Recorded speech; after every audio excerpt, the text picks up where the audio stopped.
Hello students, देखो last lecture में हमने एटॉमिक स्ट्रक्चर चैप्टर स्टार्ट किया था। इनफैक्ट ये आपका पहला चैप्टर है atomic structure. Introduction to chemistry मैंने पहले भी कहा था, ये तो काइंड ऑफ वार्म अप है फॉर द स्टूडेंट्स कि IIT JEE तैयारी कर रहे हैं, एक्सरसाइज करने से पहले वार्म अप करते हैं, तो वो वार्म अप था। पहला चैप्टर तो अब स्टार्ट हो रहा है। तो लास्ट लेक्चर में हमने जाते जाते चैप्टर स्टार्ट किया था और उसमें आपको कुछ इंपॉर्टेंट पॉइंट्स बताए थे। सबसे पहले लिखा था प्रॉपर्टीज़ ऑफ चार्ज।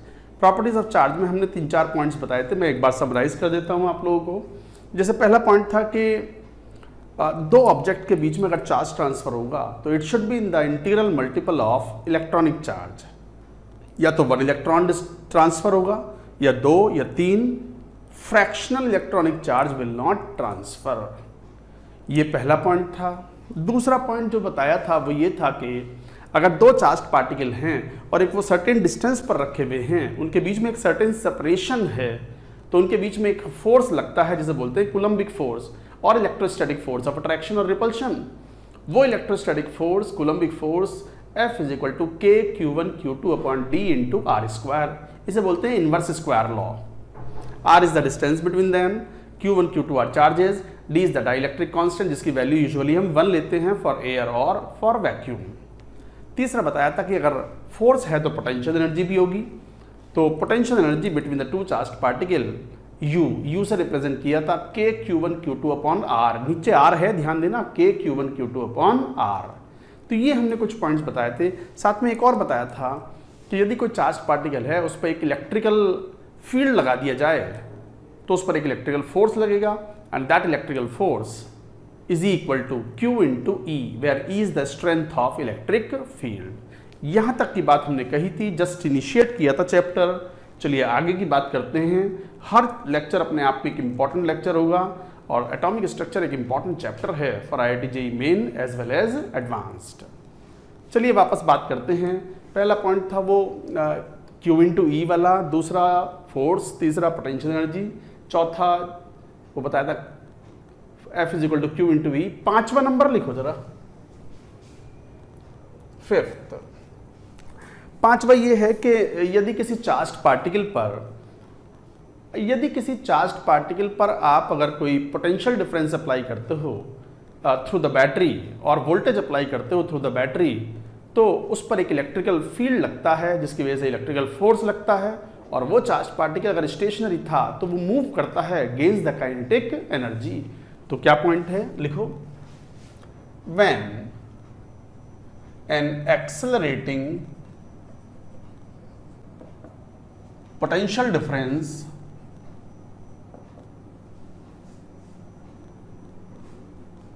PD, अब हम PD लिखेंगे, पोटेंशियल डिफरेंस और voltage.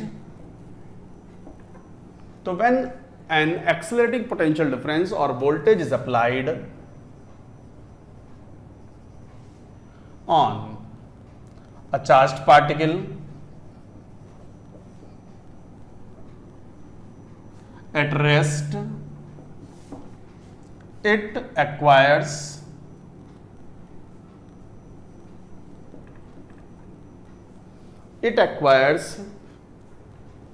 kinetic energy on the expense of potential energy of battery.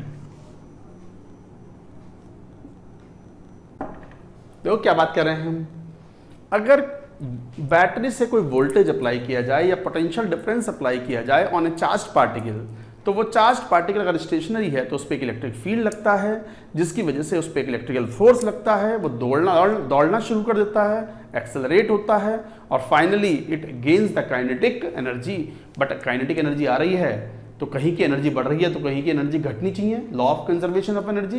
तो घटती है किसकी एनर्जी, बैटरी की एनर्जी खर्च हो रही है and that energy is given to charge particle. कुछ इस टाइप से तो लिख भी देंगे, kinetic energy acquired by a charge particle by a potential difference of V volt KE is equal to Q into V। K is equal to half mv square is equal to Q into V। ये formula है where.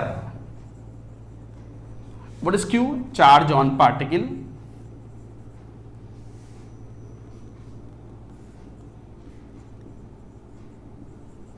where Q is charge on particle and V is the potential difference or voltage applied. So V is the potential difference or the voltage applied. M is the mass of charged particle, mass of charged particle, and V is the velocity of particle. So V is the velocity of particle, M is the mass of the charged particle, so half mv square is the kinetic energy. So it will gain the velocity, it will gain the kinetic energy, and the maximum kinetic energy K max would be equal to Q into V. इतनी kinetic energy acquire करेगा on the expense of potential energy of the battery. इसे voltage बोलना था, potential difference, kinetic energy acquired by a charged particle by a potential difference of V volt. ऐसे लिखा था V volt. ठीक, चलो इसको डिराइव करते हैं कैसे आया ये, और ये फॉर्मूला बहुत यूजफुल भी है, ये वेरी इंपॉर्टेंट, इसको बहुत इंपॉर्टेंट ध्यान देंगे। लिख लो आप, मैं इसको हटा देता हूं।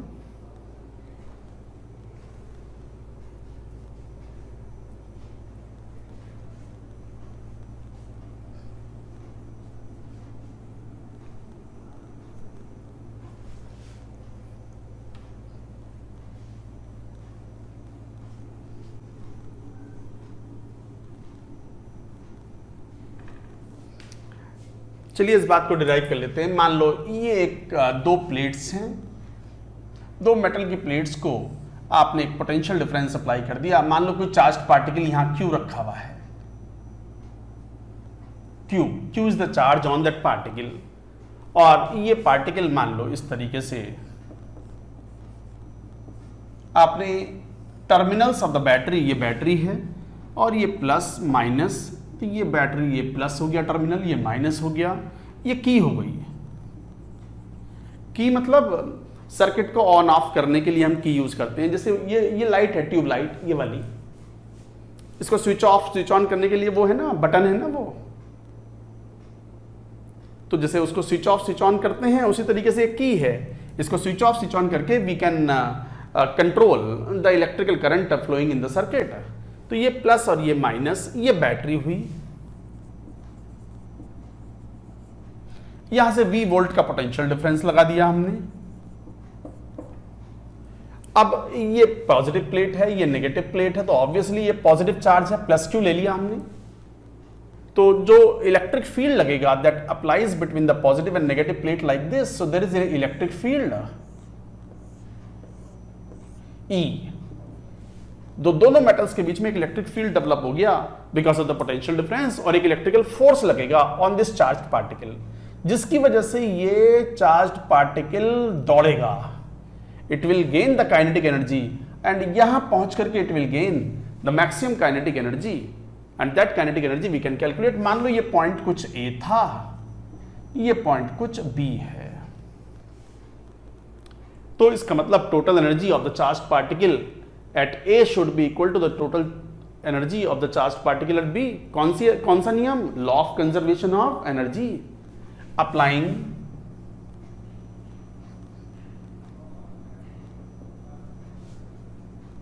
law of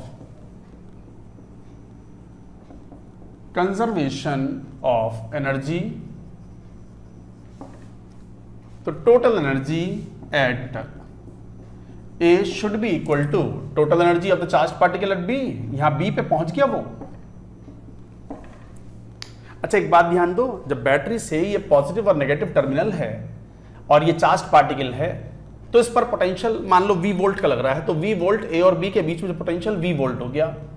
आज ये मिड पॉइंट पे पहुंच गया जैसे, तो फिर उस पर पोटेंशियल फिर कम लगेगा, फोर्स आधा हो जाएगा, तो accordingly potential also will decrease V/2, और यहां पहुंच करके इस वाले पॉइंट B पॉइंट पर पोटेंशियल कितना लगेगा? 0। ये थोड़ा ध्यान दें भाई, पॉजिटिव और नेगेटिव के बीच में इलेक्ट्रिकल फोर्स है, ये इलेक्ट्रिक फील्ड लग रही है। तो इस तरीके से यहां पर आप टोटल एनर्जी को कंजर्व कराओ तो law of conservation of energy से kinetic energy at A plus potential energy at A should be equal to kinetic energy at B plus potential energy at B. अच्छा, काइनेटिक एनर्जी ऑफ ए पर तो वो rest पर था 0, it was initially at rest, charge particle is taken initially at rest, तो A पर उसकी potential energy 0 हो गई, ए पर काइनेटिक एनर्जी 0 हो गई, और ए पर पोटेंशियल एनर्जी कितनी एप्लीकेबल होगी, दैट इज ये 0 plus potential energy, voltage V लग रहा है, चार्ज Q है तो Q into V, and that is equal to it gains the kinetic energy Ke at point B plus now potential energy has become 0। B पर potential नहीं लग रहा है, ये थोड़ा ध्यान देना। ये जैसे दो मेटल की प्लेट्स हैं, इन्हें बैटरी से कनेक्ट कर दो, आप समझ लो बात को। ये पॉइंट A है, ये पॉइंट B है और ये पॉइंट C है मिड में। तो यहां अगर कोई चार्ज पार्टिकल है, मतलब इन दोनों के प्लेट के बीच में अगर पोटेंशियल डिफरेंस ये लगाया है V वोल्ट का, तो यहां तो पोटेंशियल हुआ V वोल्ट और यहां पोटेंशियल केवल V/2 हुआ, और यहां पहुंच गया जब चार्ज पार्टिकल तो there is no potential difference. तो इसका मतलब एक्सेलरेशन या जो फोर्स लग रहा होगा ए पर पॉइंट पर मैक्सिमम होगा उस चार्ज पार्टिकल पर, सी पर पहुंच गया तो फोर्स आधा हो गया उस पर, और बी पर पहुंचते पहुंचते जितनी काइनेटिक एनर्जी गेन कर ली, अब फर्दर वो एक्सेलरेट नहीं होगा। सो इट का मतलब it will gain the maximum kinetic energy at the point B, and वो बी पर जो काइनेटिक एनर्जी है that we can calculate, this is 0। यहां पर पोटेंशियल डिफरेंस 0 है तो बैटरी की एनर्जी या बैटरी का जो पोटेंशियल एनर्जी हुई दैट विल बी 0। तो यहां से kinetic energy of the charged particle is equal to Q into B, और half mv square should be equal to Q into we. तो यही तो तरीका है। अच्छा, काइनेटिक एनर्जी ले रहे हैं तो यूनिट तो जूल होती है, बट एक और बहुत कॉमन यूनिट यूज करते हैं इलेक्ट्रॉन वोल्ट, वो आपके पूरे चैप्टर में काम करेगी। तो पहले ये वाली बात नोट कर लो, डेरिवेशन नहीं पता चलेगा, आपको ये डेरिवेशन नहीं आता, फिजिक्स लग रही है ये, फिजिक्स में तो पढ़ेंगे ये सब 12th में, आपको नहीं पढ़ना मत पढ़ो ये सब, बट इतना याद रख लो हम एटॉमिक स्ट्रक्चर पढ़ रहे हैं, केमिस्ट्री पढ़ रहे हैं हम, नॉट फिजिक्स। तो अभी के लिए आप अगर इतना भी याद रख लेते हैं ना, दैट अगर कोई चार्ज पार्टिकल Q है, इनिशियली एट रेस्ट पर है, उस पर एक accelerating potential difference V volt का लगा दिया जाए तो it will gain the kinetic energy, and the maximum kinetic energy it acquired is Q into V। तो वो Q इंटू V के बराबर की एनर्जी, काइनेटिक एनर्जी को गेन कर लेगा। यही तो फॉर्मूला है। क्वेश्चन कैसे सॉल्व होंगे वो मैं बताऊंगा अभी, तो ये नोट कर लो, मैं हटा देता हूं इसको।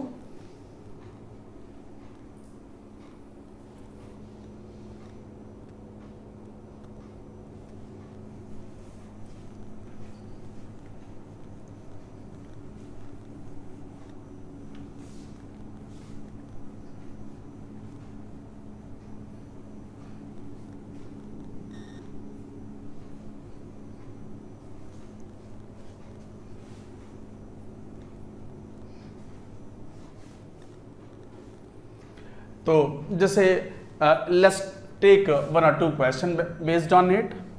जैसे मान लो ये कह दिया जाए कि find kinetic energy of an electron, find kinetic energy of an electron initially at rest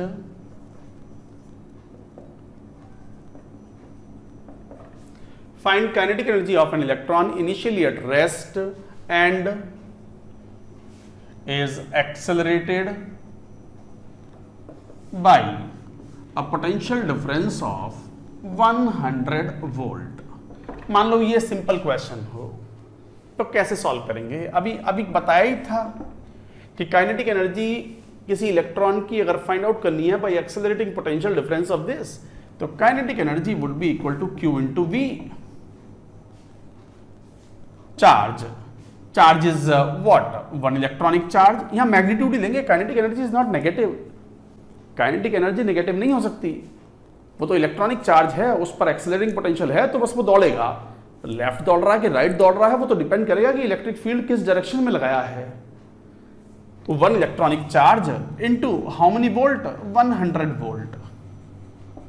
1 electronic charge की value 1.6 × 10⁻⁹ coulomb into 100 volt,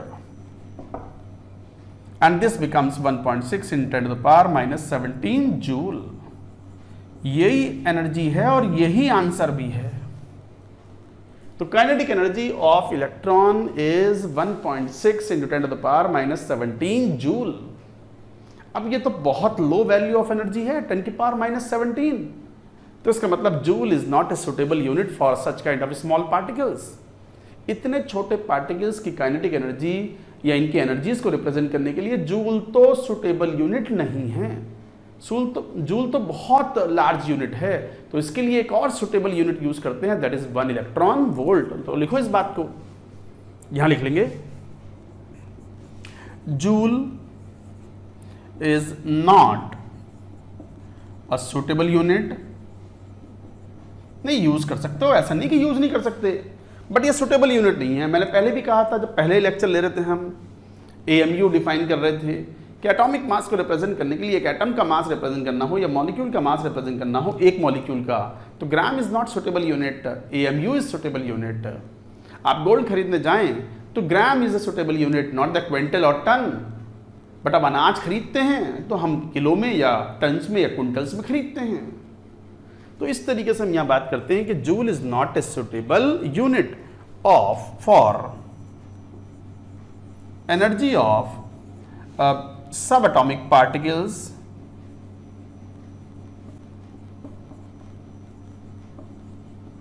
subatomic particles मतलब जैसे इलेक्ट्रॉन प्रोटॉन टाइप के particles, subatomic particles like electron proton etcetera.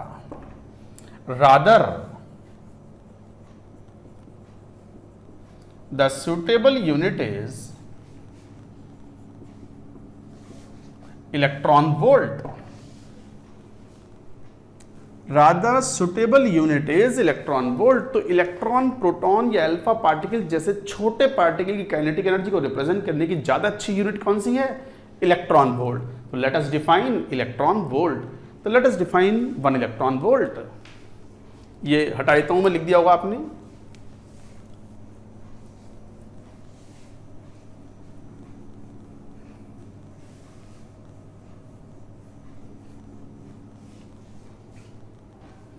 so definition of 1 electron volt,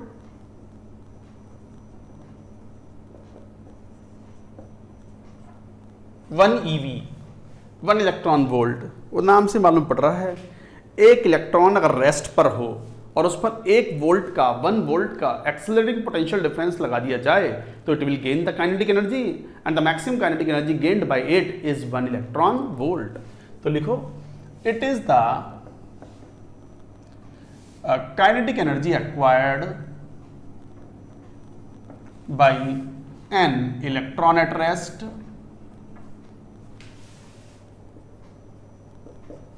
it is the kinetic energy acquired by an electron at rest when it is accelerated by a potential difference of 1 volt. It is the kinetic energy acquired by an electron at rest when it is accelerated by a potential difference of 1 volt. तो obvious सी बात है, kinetic energy का formula क्या है, Q into V, यही तो formula था, rest पर था, 1 इलेक्ट्रॉनिक चार्ज है, 1 इलेक्ट्रॉन के लिए डिफाइन कर रहे हैं और 1 वोल्ट का पोटेंशियल डिफरेंस लगाया तो एनर्जी कितनी हो गई, 1 EV। और ये 1 EV की वैल्यू होती किसके बराबर है, 1 electronic charge is 1.6 × 10⁻⁹ coulomb into voltage. तो coulomb into voltage is joule. So this is a very important point, तो याद भी रखें, 1 electron volt energy is equal to 1.6 × 10⁻⁹ joule.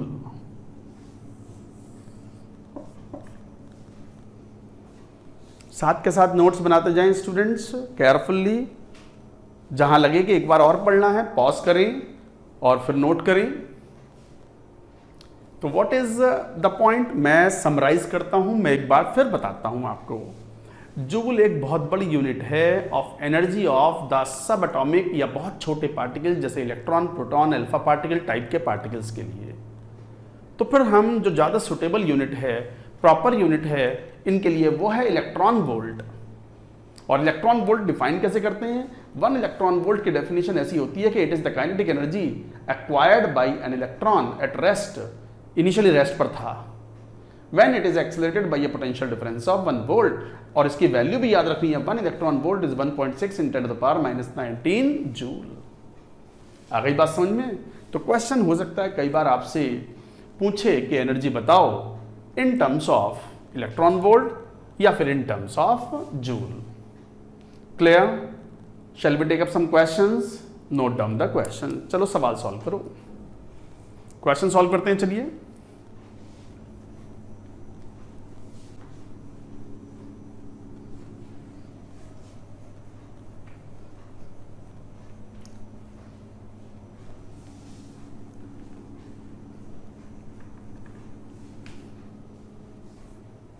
जैसे मान लो क्वेश्चन ये हो। अच्छा, मैं थोड़ा सा क्वेश्चन सॉल्व करने से पहले एक इन्फॉर्मेशन दे देता हूं आपको ये चार्ज पार्टिकल्स का थोड़ा आइडिया होना चाहिए।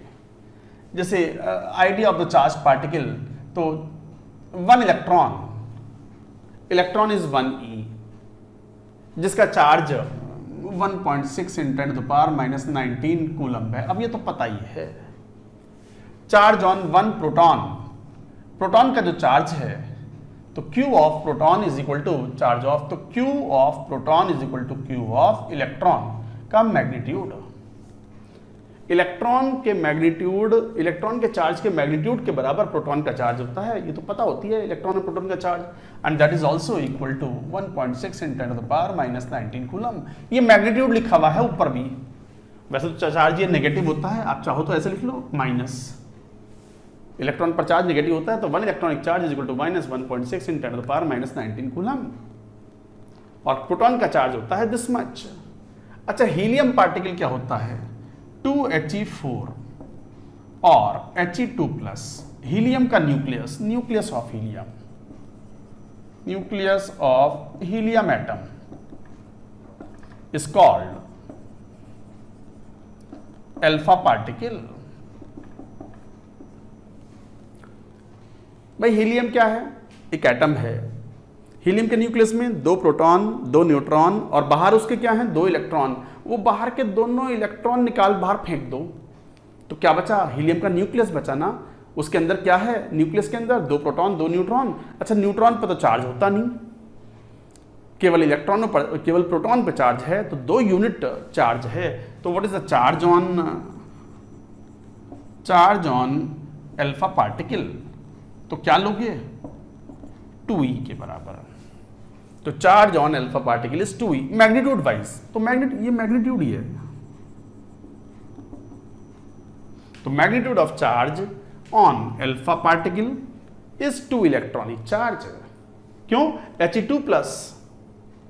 अच्छा, वैसे तो अल्फा पार्टिकल पर पॉजिटिव चार्ज होता है, तो मैग्नीट्यूड लिखने की जरूरत भी नहीं है। मैंने गलत लिखा, जरूरत नहीं थी, बिल्कुल सही बात है। तो charge on alpha particle is 2e। इस तरीके से आप लोगे तो 2 इलेक्ट्रॉनिक चार्ज के बराबर होगा, मतलब 2 × 1.6 × 10⁻⁻19 कूलम। यहां भी एक इलेक्ट्रॉनिक चार्ज का मैग्नीट्यूड ही लेंगे। तो charge on alpha particle is this.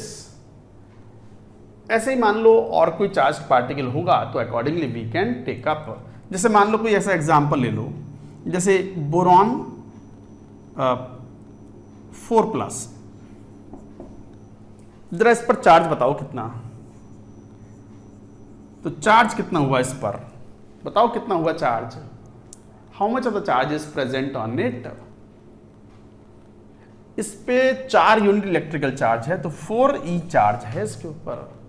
It has got 4e charge magnitude wise. तो इस तरीके से हम चार्ज डिफाइन करते हैं। और इलेक्ट्रॉन्स कितने बचे? बोरॉन में एटॉमिक नंबर 5 होता है, तो 5 इलेक्ट्रॉन थे, 4 लूज कर दिए, तो चार्ज कितना हो गया? 4e। एक ही इलेक्ट्रॉन बचा हुआ है बस। Only 1 electron is present in boron atom, जबकि प्रोटॉन कितने हैं? 5 है। तो ये हम थोड़ा सा ध्यान रखेंगे क्वेश्चंस को सॉल्व करते हुए। तो what is the charge on alpha particle 2e magnitude wise. What is the charge on proton same as the charge of electron and electronic charge का मैग्नीट्यूड कितना 1.6 × 10⁻⁹ कूलम। तो इस तरीके से ये बात ध्यान रखनी होती है। अब क्वेश्चन पे आ जाओ, चलो लिखो सवाल। Find first kinetic energy in electron volt, second kinetic energy in joule of an alpha particle at rest, initially at rest,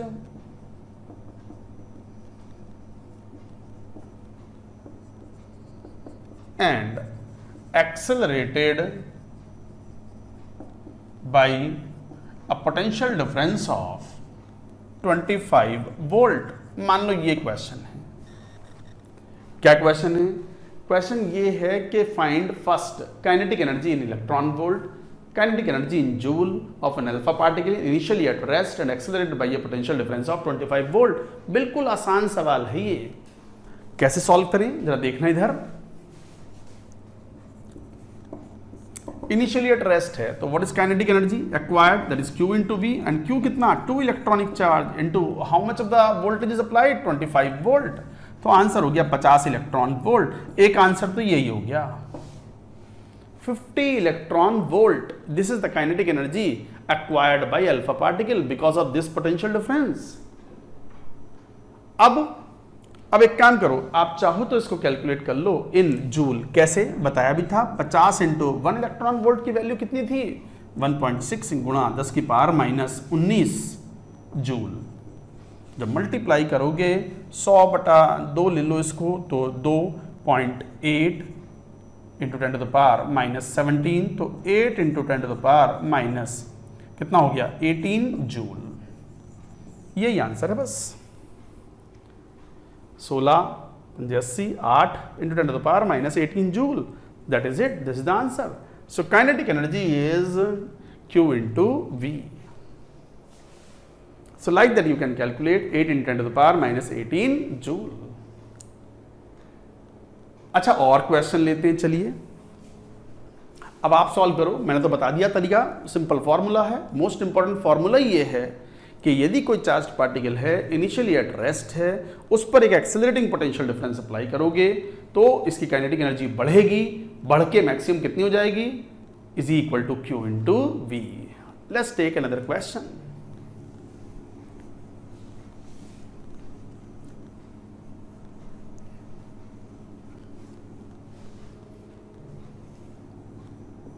लिखो a proton initially at rest, a proton initially at rest is accelerated by a potential difference of 100 volt. Find first kinetic energy in electron volt, second velocity of proton, maximum velocity of proton. Proton velocity of proton का मतलब maximum velocity ये gain करेगा। Solve करते हैं चलिए question को। थोड़ा सा यूनिट्स का ध्यान रखना पड़ेगा। पहला पार्ट तो बहुत आसान है, सेकंड पार्ट में मैं बताऊंगा कैसे सॉल्व करते हैं। पहला पार्ट तो आप इतने सॉल्व करो ना, कोरोना नहीं, कोरोना से तो वैसे डर रहे हैं सब। पहला पार्ट सॉल्व करो ना, नहीं पहला पार्ट सॉल्व करो ऐसा बोलेंगे, कोरोना नहीं, कोरोना से तो वैसे डर लगता है।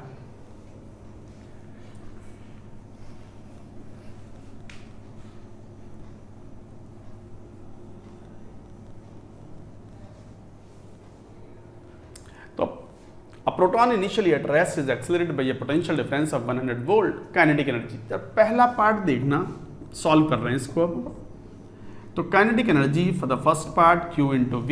What is the charge on proton 1 electronic charge into kinetic energy हमेशा पॉजिटिव होती है, वहां नेगेटिव मत करना, मैग्नीट्यूड ही लेना है, इनटू V वोल्टेज कितना 100 वोल्ट। तो बस आंसर हो गया 100 इलेक्ट्रॉन वोल्ट। नहीं जरा सेकंड पार्ट पे आओ। ये पूछ रहे हैं वेलोसिटी ऑफ द प्रोटॉन, तो काइनेटिक एनर्जी का फॉर्मूला है what, half mass of proton into velocity of proton का square is equal to how much of the kinetic energy 100 electron volt. But electron volt को joule में convert कर लो, क्योंकि SI में कैलकुलेशन करेंगे। एसआई सिस्टम मतलब इंटरनेशनल सिस्टम, तो एसआई सिस्टम में कैलकुलेशन करने के लिए 100 into 1.6 into 10 to the power minus 19 joule, जिसकी वैल्यू 16 इंटू 10 की पावर क्या ले सकते हो, माइनस 18 जूल। अब हमें चाहिए मास ऑफ प्रोटॉन। तो मास ऑफ प्रोटॉन तो पता ही होगा, पता कैसे होगा अब मालूम करेंगे। देखो यहां पर वी पी का square, velocity of proton, p stands for proton, is equal to 16 दूनी 32 into 10 to the power minus 18, calculation एक बार आप भी चेक कर लेना, upon mass of proton, square root all ले लो, आ गई वेलोसिटी। बट ध्यान दो ये जूल में है तो ये भी केजी में लेना पड़ेगा, मास ऑफ प्रोटॉन। अच्छा, मास ऑफ प्रोटॉन क्या लें, यहां समझने वाली बात है। मास ऑफ प्रोटॉन क्या लें, क्या लें मास ऑफ प्रोटॉन। प्रोटॉन है क्या, H plus, H plus is proton. आप जानते हो हाइड्रोजन एटम को, protium, protium is H, 1H1, ये प्रोटॉन ही तो है, ये प्रोटॉन का सिंबल होता है 1H1, 1H1 is the symbol of proton. Nuclear chemistry में पढ़ोगे आप इसी चैप्टर के एंड में। तो 1 और H प्लस, इसे H प्लस भी बोलेंगे, तो H plus is proton.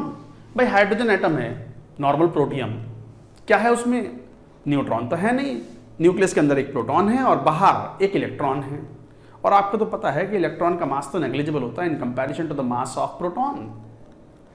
Mass of electron negligible होता है मास ऑफ प्रोटॉन के कंपैरिजन में। तो हाइड्रोजन एटम के अंदर एक प्रोटॉन था और एक इलेक्ट्रॉन था, इलेक्ट्रॉन को निकाल बाहर फेंका तो क्या बचा, प्रोटॉन बचा। तो वो हाइड्रोजन एटम का ही मास तो है, क्योंकि प्रोटॉन का मास तो नेग्लिजिबल होता है। तो इसका मतलब ये हुआ, इसको हटा देंगे, क्वेश्चन तो हमें याद है।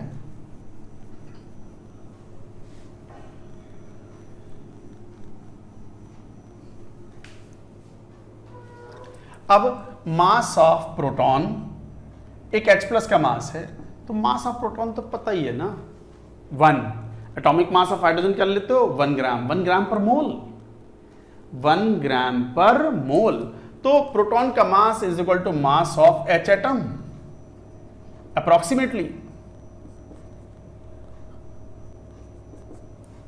तो mass of the proton is equal to mass of hydrogen atom, क्योंकि हाइड्रोजन एटम से एक इलेक्ट्रॉन निकाल दिया तो प्रोटॉन बन गया, और इलेक्ट्रॉन के मास को हम नेग्लिजिबल मान रहे हैं, इग्नोर्ड। और हाइड्रोजन एटम का मास कितना है, and that is equal to 1 gram. But 1 gram तो 1 मोल का मास है, एक प्रोटॉन का मास नहीं है। तो 1/Na ग्राम इंटू 10, ये तो ग्राम में आया, तो फिर केजी में कितना, 1/6 × 10 टू द पावर 6 ही ले लो। वैसे तो क्या होता है Na की value 6.022 × 10 to the power 23, but approximately questions में क्या ले सकते हो, 6 × 10 to the power 23 Avogadro number into 10 to the power -3, क्या, केजी। तो आप ये वैल्यू ले सकते हो क्वेश्चन में, 1/6 × 10 की पावर -26 केजी। ये है मास ऑफ प्रोटॉन। ये तरीका है कैलकुलेशन का मास ऑफ प्रोटॉन का। आ गया मास ऑफ प्रोटॉन, जरा रखो, केजी में लिखना है, एसआई में कैलकुलेशन करनी है। तो 32 × 10 की power -18 joule upon mass of the proton 1/6 × 10 की पावर -26। सॉल्व करोगे तो 32 तो 64 × 3 हो गया, ये मैंने एडजस्ट कर दिया 6 को, 3 × 2 64 × 3 × 10 की पावर कितना हो गया, 26 में से 18 गए तो कितना हो गया, 8 metre per second. Now it will be metre per second. 8 × √3 × 10 to the power 4 metre per second. Yes, this is the answer. ये है स्पीड और the velocity acquired by proton. ये था तरीका क्वेश्चन का सॉल्व करना, अच्छे से काम आएंगे ये सब पॉइंट्स। समझ में आ गया प्रोटॉन का मास कैसे निकालते हैं? अच्छा चलो अल्फा पार्टिकल का मास कैसे निकालोगे बोलो, बताओ चलो। How to find out alpha particle mass? Mass of alpha particle कैसे फाइंड आउट करें? कैसे फाइंड आउट करें अल्फा पार्टिकल का मास? अल्फा पार्टिकल है क्या? He2+, ये है alpha particle. He2+ is alpha particle. अब इस अल्फा पार्टिकल का मास कैसे ले? ये हीलियम है। हीलियम में क्या पता है आपको?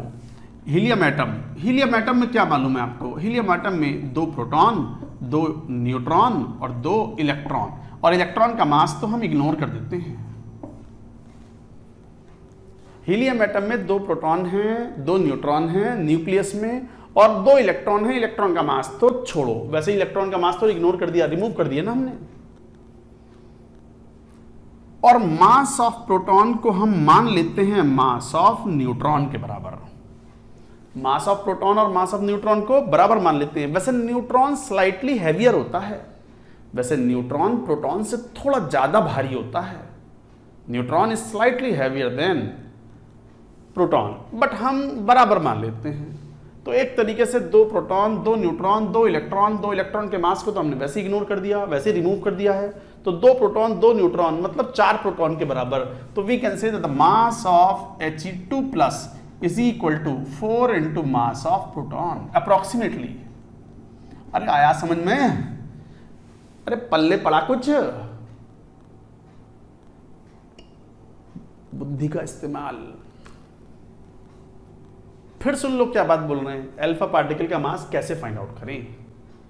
एक अल्फा पार्टिकल का मतलब He2+ आयन, मतलब दोनों इलेक्ट्रॉन निकाल बाहर फेंके। तो न्यूक्लियस के अंदर कौन है? 2 प्रोटॉन 2 न्यूट्रॉन। और वैसे तो प्रोटॉन और न्यूट्रॉन के मास लगभग बराबर होते हैं, तो हम उन्हें बराबर ही मान लेते हैं। तो 2 प्रोटॉन 2 न्यूट्रॉन को हमने 4 प्रोटॉन ही मान लिए, तो ये 4 प्रोटॉन के मास के बराबर है।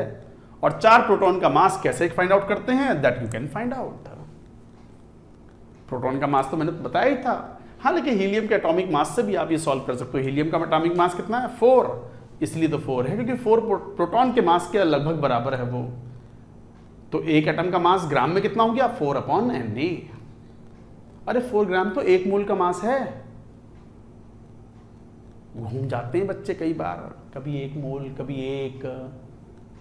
पढ़ो ध्यान से बच्चों, IIT की तैयारी चल रही है, कुछ नहीं छोड़ना है, सब कुछ पढ़ के आगे बढ़ना है, तब आपकी आगे की राह आसान होगी।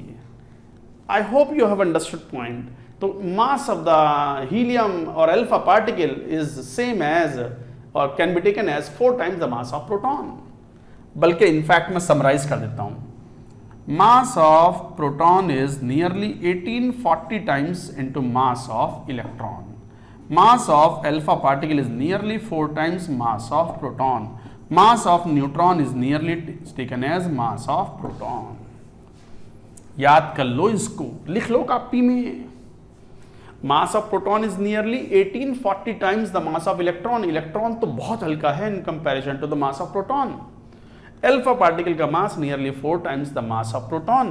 और न्यूट्रॉन और प्रोटॉन के मास को हम लगभग बराबर लेते हैं, भले ही neutron is slightly heavier than proton. Question पे वापस आ जाए। I hope you have understood. Calculation खुद चेक कर लेना एक बार भैया से, बढ़िया से। I hope you have understood the point. So like that you can calculate this is approximately the velocity acquired by proton. All लेंगे क्वेश्चन, चिंता मत करो। ये तो एक था, आपकी भी तो प्रैक्टिस कराएंगे। साफ कर दें इसको, नोट कर लो एक बार पॉज करके। Now let us take another question. अगला सवाल लेते हैं।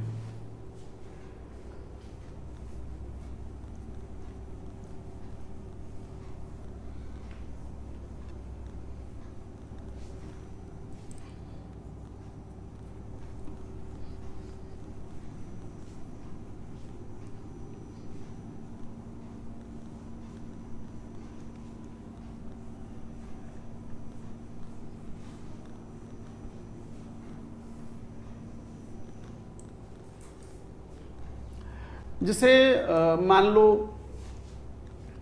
एक क्वेश्चन ये ले, an alpha particle initially at rest is accelerated by 100 volt. Find its kinetic energy in joule and maximum velocity of alpha particle. मान लो ये सवाल है, इस क्वेश्चन को सॉल्व करना है आपको, तो जरा देखो तो सवाल को। Question, alpha particle initially at rest है, it is accelerated by 100 volt. तो एक काम करो, जरा काइनेटिक एनर्जी तो कैलकुलेट कर ही लो, Q इंटू वी, और चार्ज कितना था 2 electronic charge into potential difference 100 volt, तो कितना 200 into EV, EV means 1.6 × 10⁻19 joule, कितना आ गया 20 से मल्टीप्लाई कर दो, 32 इंटू 10⁻18 जूल, ये वैल्यू है 32 इंटू 10⁻18 जूल। आ गई वैल्यू, पहला पार्ट। अब हमें फाइंड आउट करना है maximum velocity of the alpha particle. बताया था अभी, काइनेटिक एनर्जी हाफ मास किसका, अल्फा पार्टिकल का, इंटू वेलोसिटी किसकी, अल्फा पार्टिकल का square is equal to what, कितनी वैल्यू 32 इंटू 10⁻18 जूल। कितना हो गया, V alpha would be equal to, 2 इधर लेके जाओ, 64 into 10⁻18 joule upon mass of alpha particle की power half, square root, square root ले लो, हटाओ। सो दिस इज द वैल्यू।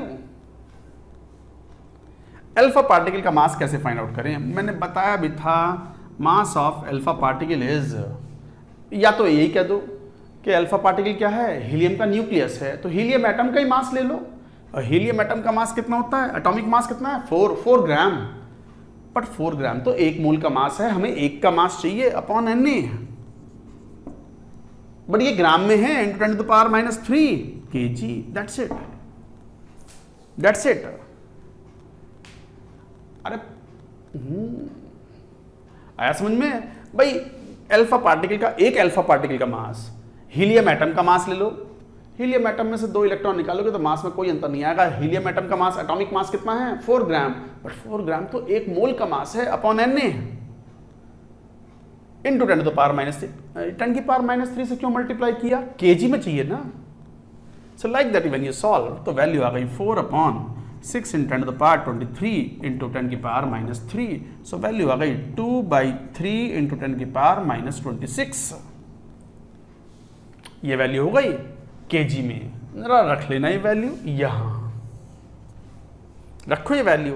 तो what is the velocity of alpha particle would be 64 into 10⁻18 upon 2/3, तो 3 ऊपर आ गया, 2 नीचे, इंटू 10⁻26, 2 32,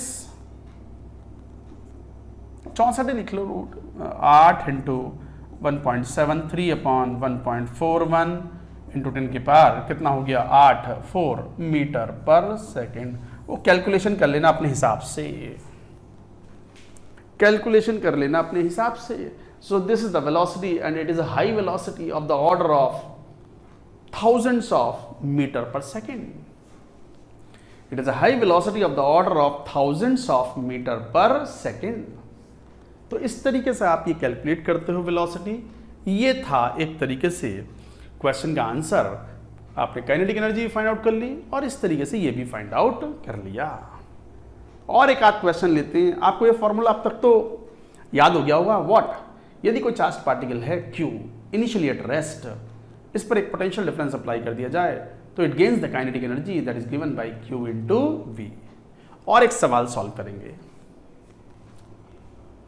इसको नोट कर लें।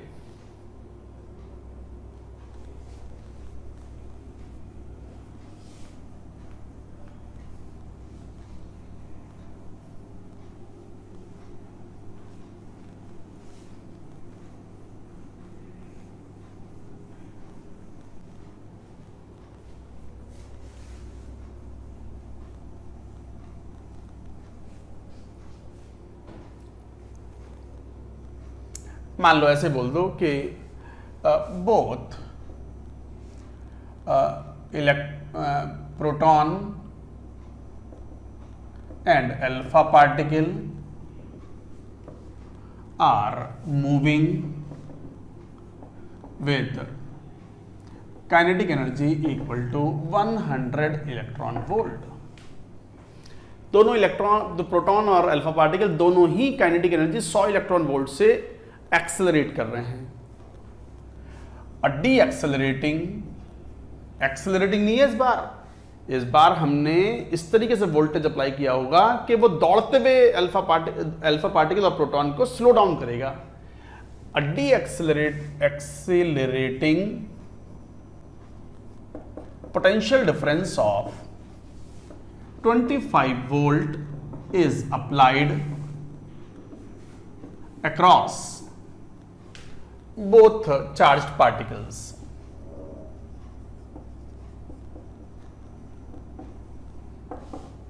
So both proton and alpha particles are moving with the kinetic energy of 100 electron volt.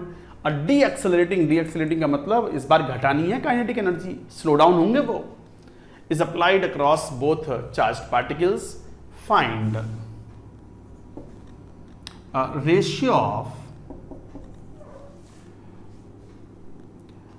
मान लो इस तरीके से, ratio of kinetic energy of proton and alpha particle.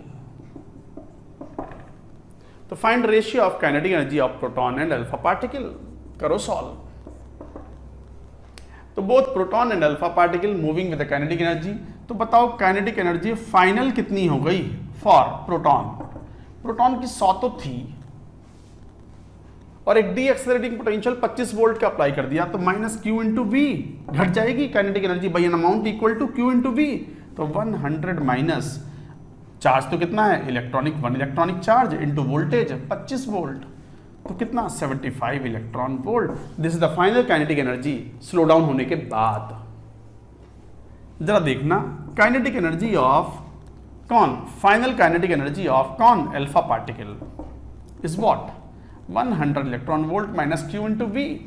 तो 100 minus q, 2e charge into potential difference 25 volt, तो कितना 50 electron volt is the final kinetic energy. So final kinetic energy of proton upon alpha particle finally is equal to what? Value is 75 upon 50, 3/2, 3:2. This is the answer. I hope you have understood the point कि किस तरीके से हम calculate करते हैं kinetic energy of charged particle. आ गई बात समझ में? यहीं पे एक टर्म डिफाइन करते हैं हम, स्पेसिफिक चार्ज। एक टर्म डिफाइन करते हैं स्पेसिफिक चार्ज। अभी हम बात करेंगे briefly discovery of electron, proton, neutron, किस तरीके से इलेक्ट्रॉन, प्रोटॉन, न्यूट्रॉन की डिस्कवरी हुई, तो उसमें भी ये टर्म आएगा specific charge, that is Q/m। Charge upon mass ratio is called specific charge. तो यहां तक की बात नोट करें, मैं इसको हटाता हूं, फिर एक हेड ही लिखें स्पेसिफिक चार्ज। इसको हटा दें, बिल्कुल।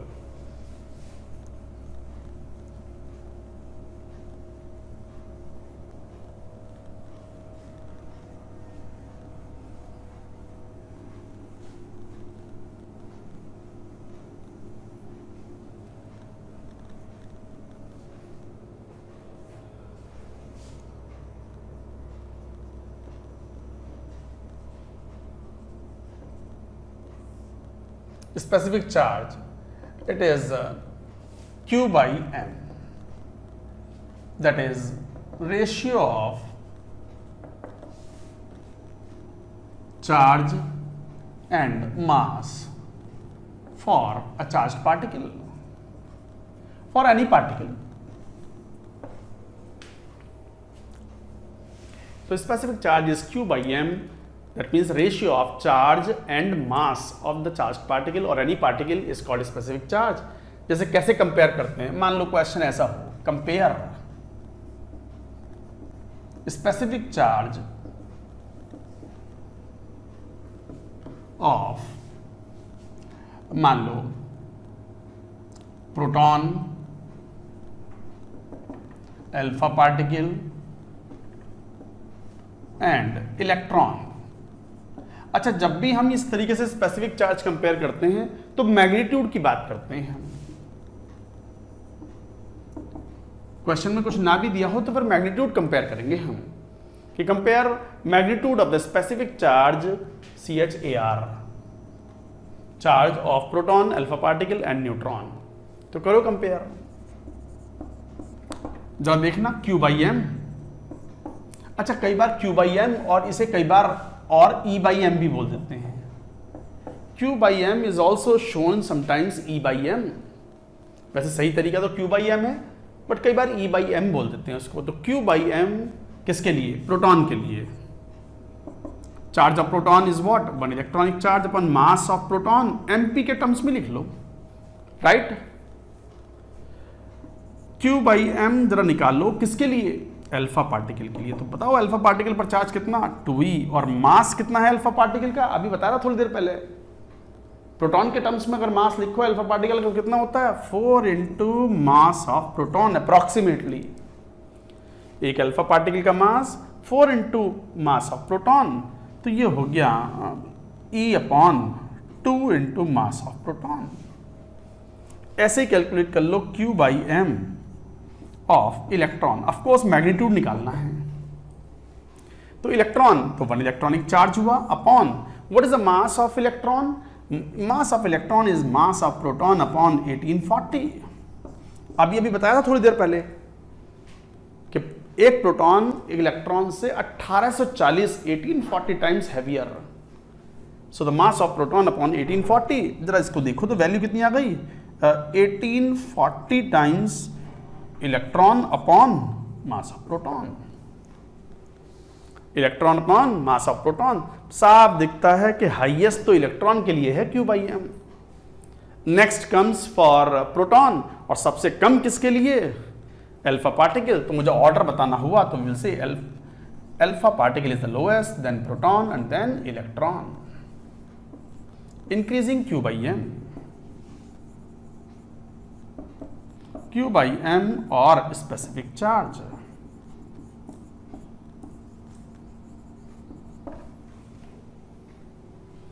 तो दिस इज इंक्रीजिंग Q/m और स्पेसिफिक चार्ज। अल्फा पार्टिकल सबसे कम है Q/m, प्रोटॉन ज्यादा, इलेक्ट्रॉन का हाईएस्ट है इनमें, आउट ऑफ दीज कंपैरिजन। आ गई बात समझ में किस तरीके से कंपेयर करते हैं? बात क्लियर हो गई? तो ये था कुछ जनरल कॉन्सेप्ट्स जिनकी हमें जरूरत पड़ती है, थोड़ा सा ध्यान रखेंगे इनके बारे में। अब बात करते हैं discovery of electron, proton and neutron की। तो लिखो हेडिंग डिस्कवरी ऑफ इलेक्ट्रॉन। ये ब्रीफ में है, वैसे ये 9th 10th की जो आपकी साइंस की बुक्स होती हैं वहाँ कुछ बताते भी हैं इसके बारे में, बट वहाँ पर हम डिस्कवरी ऑफ इलेक्ट्रॉन में IIT JEE के पॉइंट ऑफ व्यू से what point is important, specific charge की ही मेनली बात करेंगे। And this experiment was conducted by Thomson. तो discovery of electron experiment conducted by Thomson. कौन सा? Discharge tube experiment. तो लिखो डिस्कवरी ऑफ इलेक्ट्रॉन। ये लिख लिया होगा आपने, मैं हटा दूं।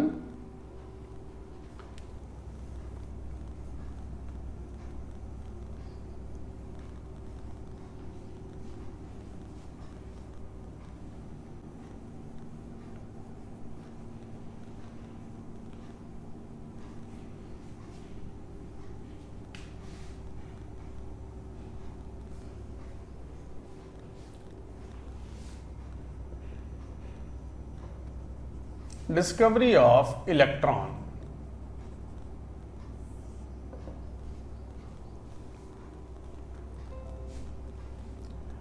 By Thomson.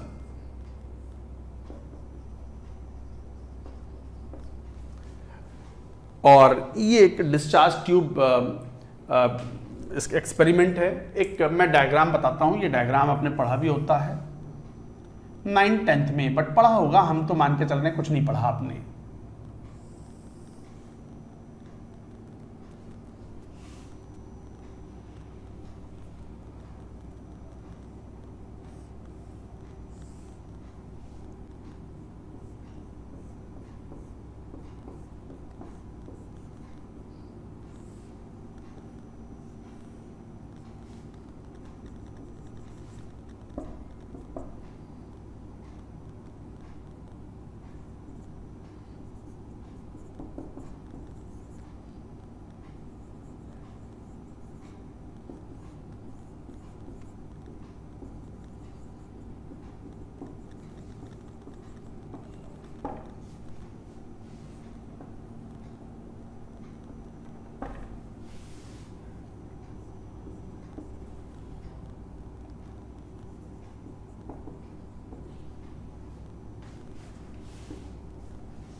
देखो ये एक एक्सपेरिमेंटल सेटअप है, ये एक डिस्चार्ज ट्यूब है।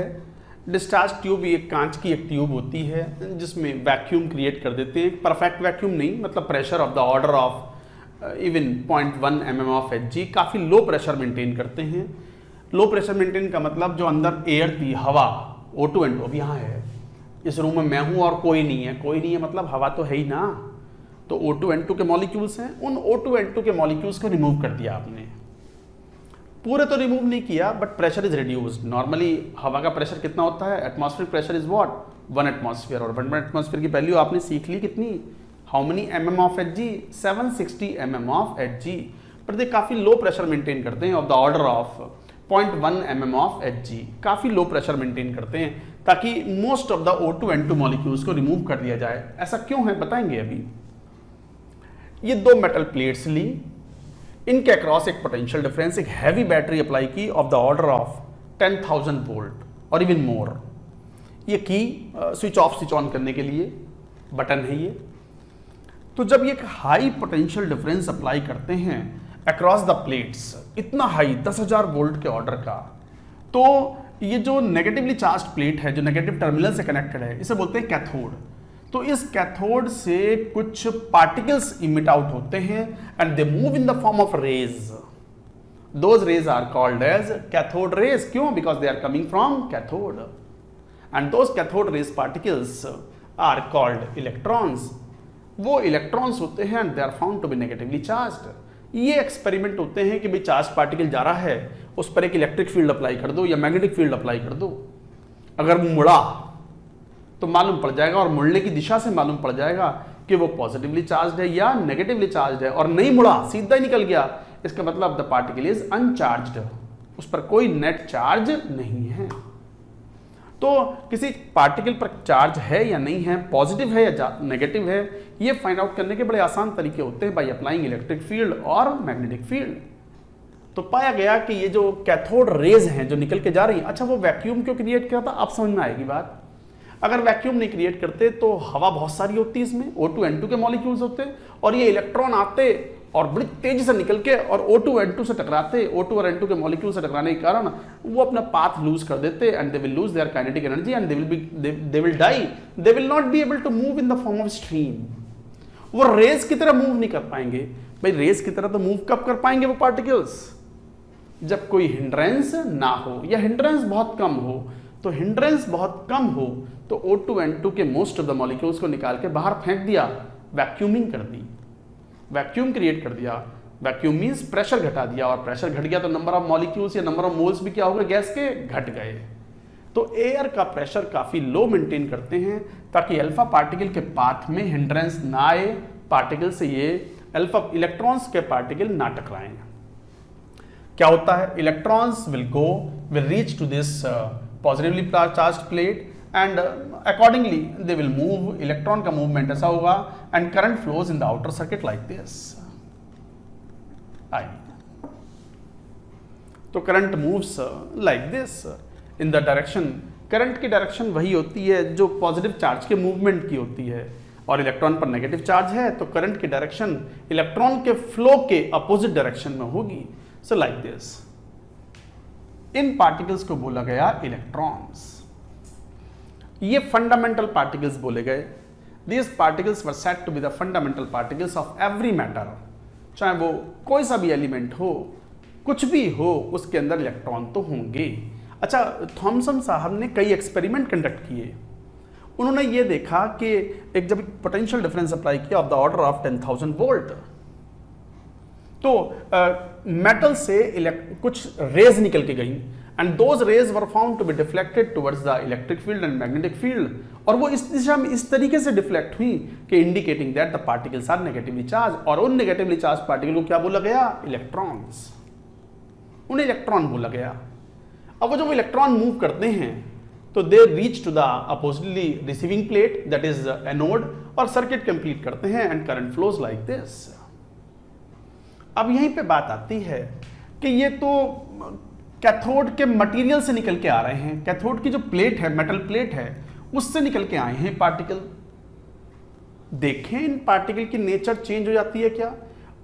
इन्होंने अलग अलग मेटल यूज की, एक बार आयरन लिया, एक बार टंगस्टन लिया, एक बार कुछ पोटेशियम मेटल ले ली या कोई और मेटल ले ली, गोल्ड ले लिया, हर बार उन्होंने देखा कि जो पार्टिकल निकल के आ रहे हैं उनका specific charge same. Specific charge अभी बताया था व्हाट, Q बाई एम। तो Q by m that mean charge और मास का जो रेशियो है of these cathode rays particles every time is same, चाहे हमने कैथोड के मटेरियल कुछ भी इस्तेमाल किया, चाहे वो टंगस्टन था, चाहे वो पोटेशियम था, चाहे वो आयरन था, चाहे वो गोल्ड था, what ever is the metal plate is used, the Q by m of the charged particle coming from the cathode in the cathode rays were found to be same। अच्छा, उन्होंने एक और experiment किया। उन्होंने सोचा कि ये पार्टिकल हो सकता है कि गैस का कोई इंपैक्ट हो। एक बार उन्होंने इसमें गैस भर दी एयर, एक बार भर दी ऑक्सीजन केवल, एक बार हीलियम, एक बार कोई और गैस। गैस चेंज करने पर भी इन जो पार्टिकल्स थे, कैथोड रेस के जो पार्टिकल्स थे, उनके स्पेसिफिक चार्ज पर कोई प्रभाव नहीं पड़ा। तो इसका मतलब ये हुआ कि these cathode rays particles are the fundamental charged particle और fundamental particle of every element और एवरी मैटर, जिन्हें बोला गया इलेक्ट्रॉन्स। और इनका Q by M was found to be unaffected by changing the material of cathode or by changing the gas inside the discharge tube। तो ये एक important point है। मैं बाकी पॉइंट नहीं लिख रहा, वो तो आपने 9वीं 10वीं में पढ़ ली है। कौन सा?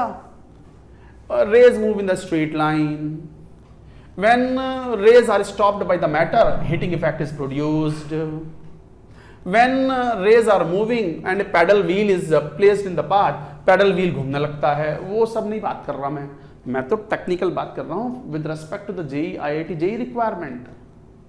तो कौन सा point? Specific charge of the cathode rays particle does not depend on material of the cathode और the nature of the gas filled inside the discharge tube. लिख लें इस बात को, लिखो।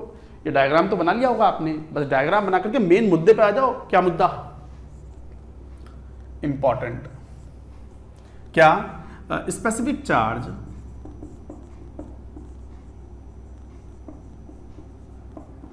Q by m of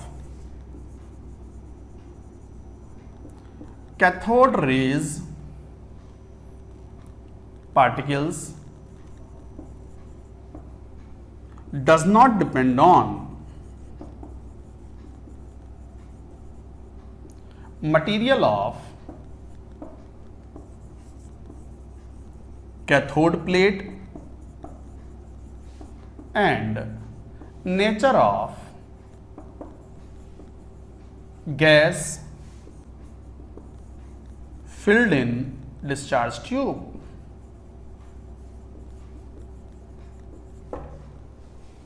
filled in discharge tube, marker change करते हैं, थोड़ा हल्का पड़ गया। तो क्या पॉइंट लिखा आपने? स्पेसिफिक चार्ज और Q बाई एम या E बाई एम, कई बार Q बाई एम और E बाई एम भी बोलते हैं इसको। तो specific charge Q by m और E by m of the cathode rays particles does not depend on the material, does not, याद रखना, does not depend on the material of cathode plate and nature of the gas filled in the discharge tube, उस पर depend नहीं करता। And this value is a constant. तो Q by M यहां लिख देते हैं, इसको हटा देता हूं मैं डायग्राम को।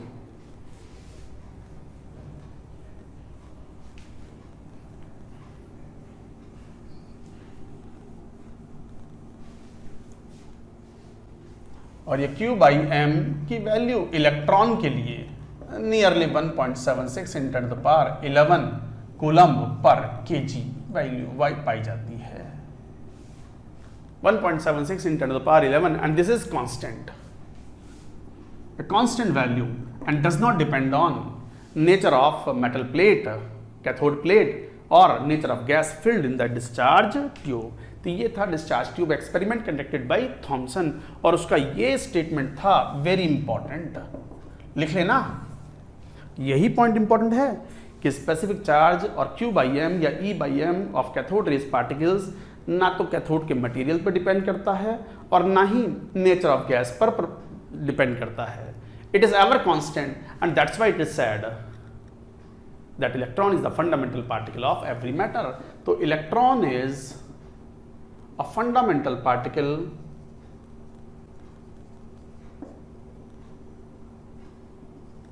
Of every matter. अच्छा, ये जो Q by M specific charge calculate किया, ये भी थॉमसन साहब ने अपने एक्सपेरिमेंट से किया, वो हमारे सिलेबस में नहीं है, पढ़ने की जरूरत नहीं है।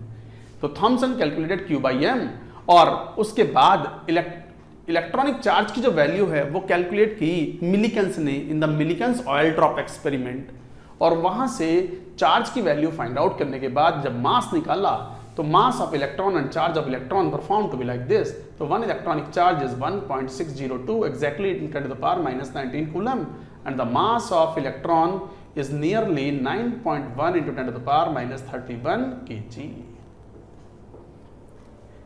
चार्ज किसने फाइंड आउट किया? मिलिकन्स ने।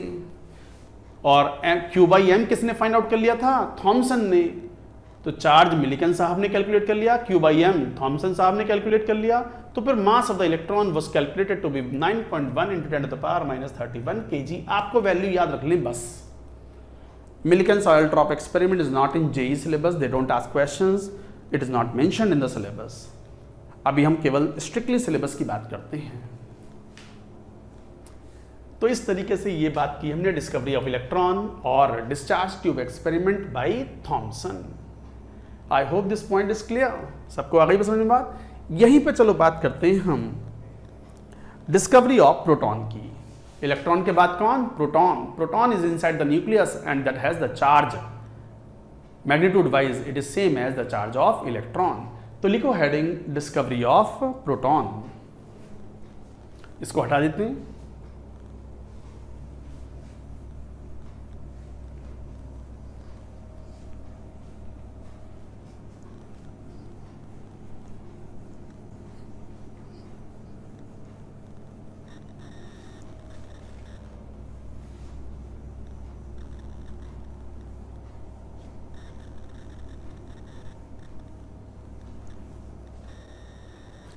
लिखो डिस्कवरी ऑफ प्रोटॉन।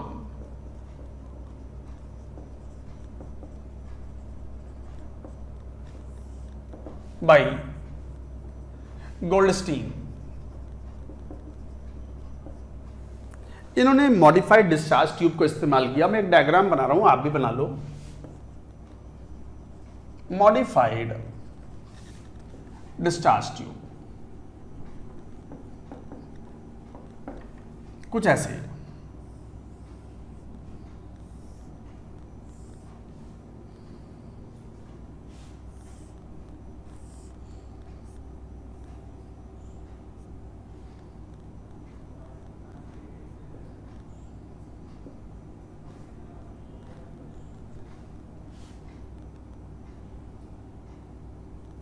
ये एक परफोरेटेड कैथोड इस्तेमाल, मॉडिफाइड कैथोड इस्तेमाल किया गया जिसमें छोटे छोटे छेद थे इस टाइप के।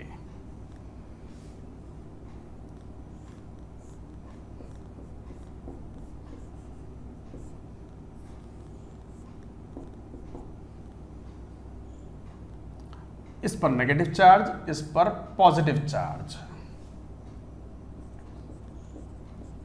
ये इलेक्ट्रॉन्स हैं, कैथोड रेज। और कैथोड रेज के अलावा जब ये मूव करते हैं तो अचानक से पाया गया कि कुछ पार्टिकल्स एनोड की तरफ से भी, ये एनोड है और ये कैथोड है, नेगेटिवली चार्ज्ड।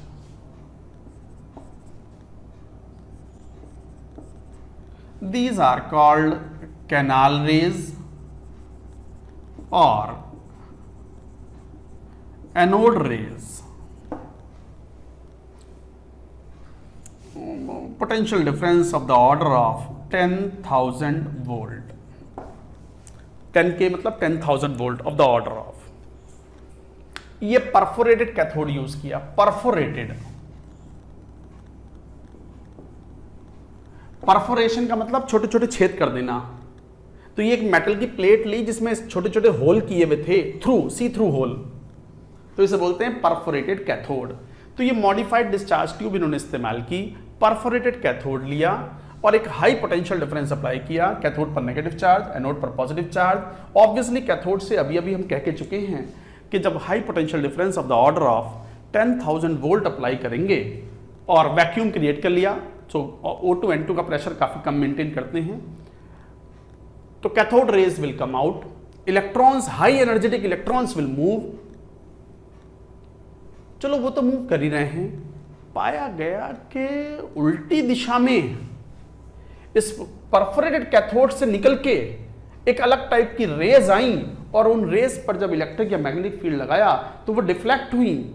इसका मतलब उन पर चार्ज था और वो इस तरीके से डिफ्लेक्ट हुई कि their charge was found to be identical and opposite to the sign of electronic charge. इन्हें बोला गया कैनाल रेज और anode rays, which consist of the ionized gas present in the discharge tube.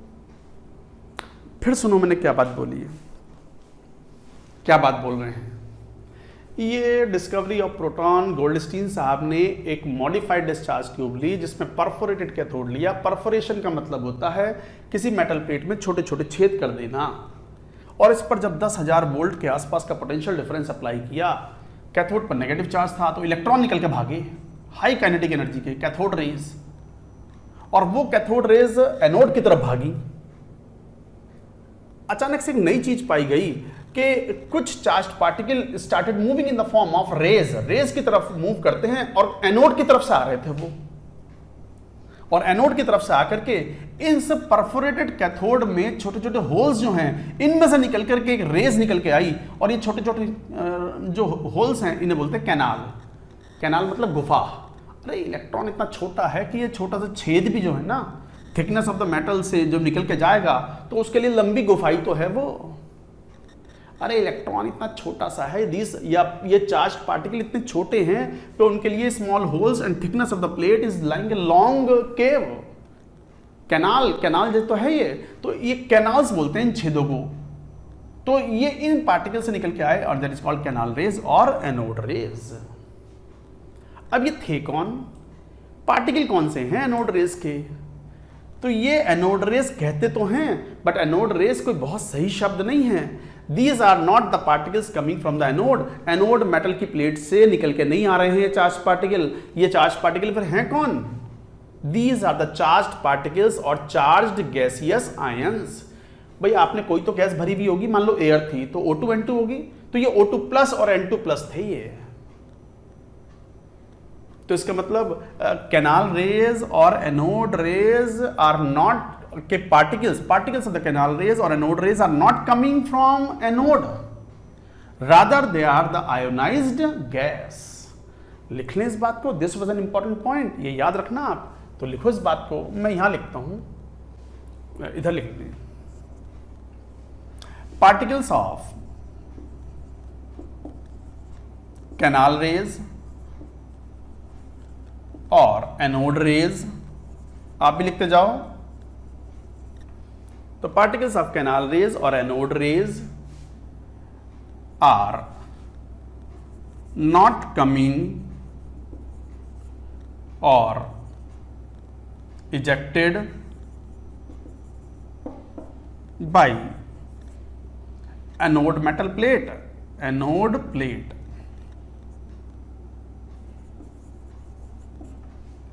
तो particles of canal rays और anode rays are not coming और ejected by anode plate. Anode plate से ये eject out नहीं हो रहे हैं। In fact canal rays particles are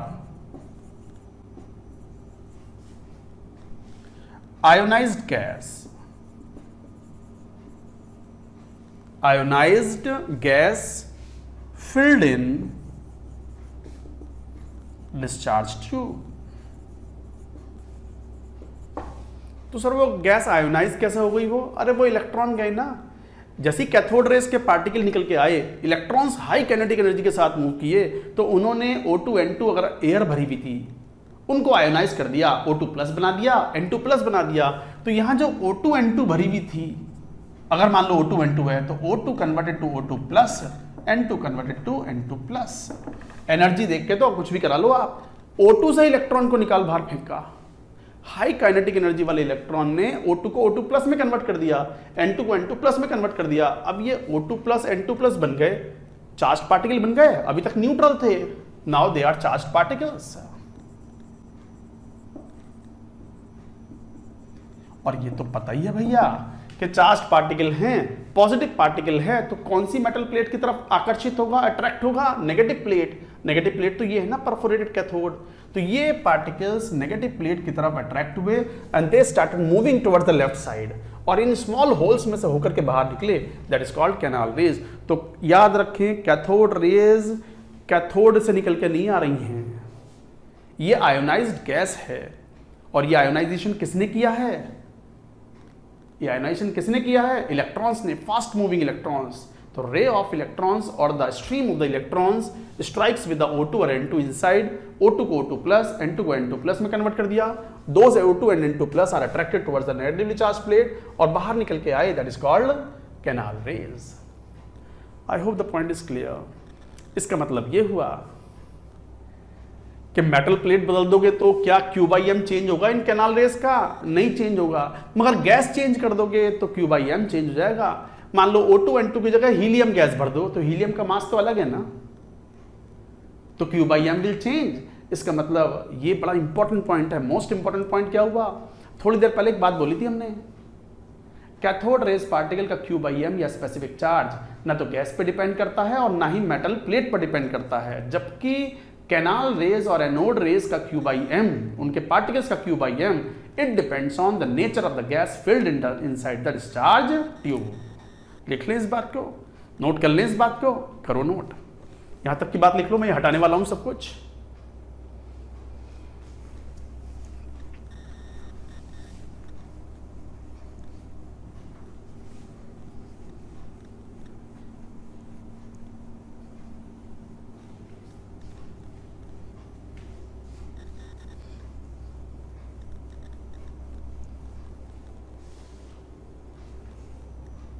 तो लिख लें इस इंपॉर्टेंट पॉइंट को, लिखो Q/M और specific charge of canal rays और एनोड रेज पार्टिकल्स डिपेंड याद रखना, depend on nature of gas filled in discharge tube. तो डिस्चार्ज ट्यूब के अंदर कौन सी गैस भरी है उस पर डिपेंड करता है, क्योंकि गैस का मास अगर चेंज हो जाएगा, चार्ज चेंज हो जाएगा, तो Q/I ऑल्सो विल चेंज। तो Q/M और specific charge of the canal rays और anode rays particles depend on the nature of the gas filled in the discharge tube. तो फिर गोल्डस्टीन साहब ने एक बार O2 भरी, एक बार N2 भरी, एक बार हीलियम भरी, एक बार एटॉमिक हाइड्रोजन भरा। एटॉमिक हाइड्रोजन मतलब H2 नहीं, कौन? H। एटॉमिक हाइड्रोजन भरा और पाया कि एटॉमिक हाइड्रोजन H सबसे हल्का एटम है, Q/M, M नीचे आ रहा है, तो M सबसे कम होने की वजह से Q/M among the gases field inside the discharge tube सबसे ज्यादा किसके लिए पाया गया? H के लिए, क्योंकि H से क्या बन गया? H+। तो लिखेंगे इस बात को, highest Q/M is found for atomic hydrogen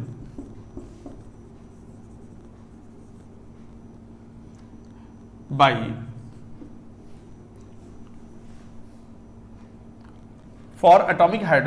in anode rays experiment among anode rays। तो among various anode rays highest Q/M किसके लिए पाया गया?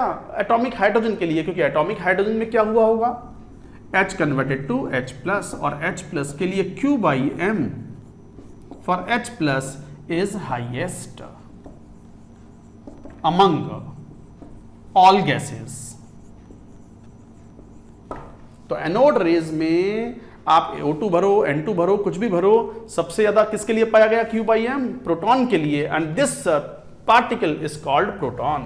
सो सच particle is called proton, and this also was the fundamental particle of every matter। fundamental particle of every matter.